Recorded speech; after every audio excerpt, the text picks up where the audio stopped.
I think the reason I talk so much about the men, though, is because we don't hear that at all. Yeah. We don't see that represented in movies. We don't see that in television, radio. So at least, and then one of the things that I really admire about women is that women have the ability to form community in a way that men don't. Like, women tend to find emotional connection to be intrinsically valuable. Men, not so much. Guys generally need some sort of pretext to get together.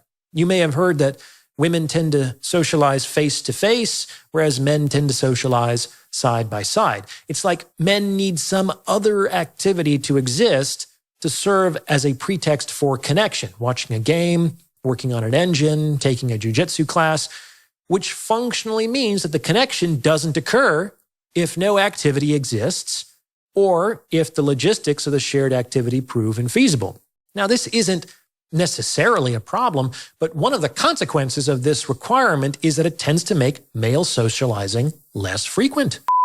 Women are kind of socialized to be emotionally vulnerable and authentic with one another, right? Like, girl time, shit like that.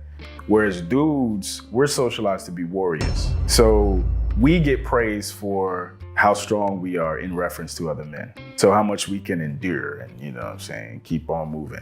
Unfortunately, I think Black women especially, because of a lot of our traumas, are turning into men in that way, being rewarded for how much you can bear and how strong you are as a woman, which I'm completely against. But I think women in their natural state, they provide each other a catharsis that men don't. Like, niggas ain't sitting there, all right, bro, tell me what she did this time. I was gonna ask you if y'all do that. No, y'all don't get together and have brunch and talk about these girls out here? We should. We should. Y'all should. We should. But and I think, despite some of my qualms with like the online community and shit like that, I think for a lot of men, that's what it is. That is their opportunity to let their hair down. And you know what I'm saying? And be bonded with other men who are similarly just trying to figure life out. And a big part of us figuring life out is figuring y'all out. So we gonna bond. You gonna see a Muslim brother, tall brother, short brother, light skin, dark skin. The one thing that they're gonna have in common is, man, these hoes. Sometimes, man, right. My wife this, my girlfriend that. Yeah. So it's a beautiful thing, but like, I think that's where we can take notes from y'all for sure. Mm-hmm. You should. Mm-hmm. We're trying. And that's why I'm trying to bring balance to this conversation. Instead of just talking about women or talking at women, I want to talk to women. Do you feel like that's why so many of you received Kevin Samuel so well? Like, he gave y'all a platform to congregate and talk about these women, or put women down, actually, in some cases. I think Kevin Samuels was Black men's anger translator. Black man's anger translator. Anger translator. Okay. I think, for better or worse, he was the first time we saw a Black man in the mainstream saying, you know what, some of these hoes ain't shit too. Because we see a lot of that on the female side. And we've kind of gotten used to just taking it. Mm-hmm. And I think for a lot of men, what he represented was, okay, I'm not always the problem as a man. I'm not the only, it's not just toxic masculinity. There's also toxic femininity. And also, these motherfuckers don't know what they want. I want a man who is making $800,000 a year, but I want him to be home to take the kids to school. He's running a multi-million-dollar company, but I want him at every single recital, and I want him to be rubbing my back and to help me cook and this and that. It's like, in real life, you have to pick a struggle. Yeah. Right? And then the worst part is, and I think this is why he became famous, the average at best thing. If I want to make it to the league, I got to figure out, okay, the average NFL player in my position, how fast does he run? How tall is he? How much does he weigh? How much does he bench? What's his shuttle time? What's his vert? I have to figure those things out and compare myself accordingly and figure out where I need to improve. Mm-hmm. Unfortunately, the message women receive from media is that you deserve anything and everything, and you shouldn't have to compare. It don't matter that you are, according to Kevin Samuels, a 4. You deserve a 1% man.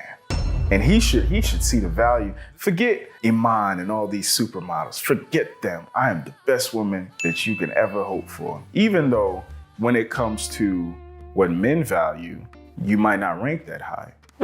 So I think he was famous, or he blew up so much because he was telling women, hey, be realistic. I agree. Be realistic. And it's not even, this is what I've added to it, right? I'm not saying that you can't get that dude. I'm just saying, instead of thinking that you're Michael Vick, maybe try to be Tom Brady. What do I mean by that? Michael Vick came out running fast. He's one of those naturally gifted people.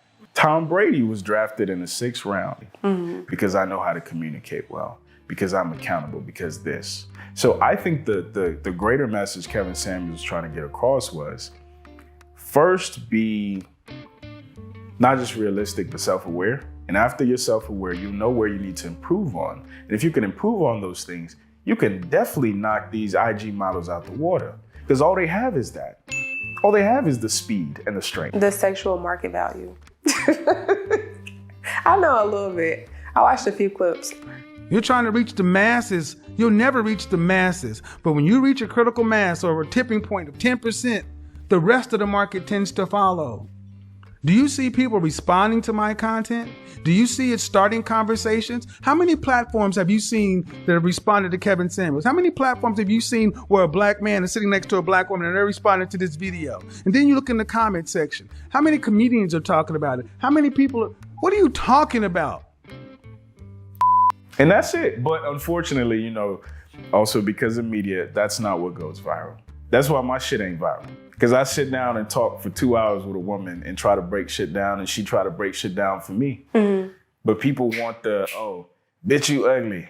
Yeah. That's why you ain't got nobody. Yeah. Well, nigga, your dick small. And that's why you ain't got, you know what I mean? And that's where we are as a society. Yeah.